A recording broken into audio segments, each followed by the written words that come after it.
Hello everyone, welcome to the Tech Guy, and today I will be showing you guys how to zoom in and out of a page. So how to zoom in and out of a page.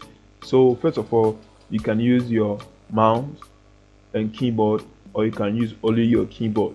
So with the mouse, you have to hit the control. So tap on the control button and use the scroll bar to zoom in and out. So use the scroll bar to zoom in and out. Yeah, so that's it. Yeah, to zoom in and out. And with the keyboard, still tap on the control.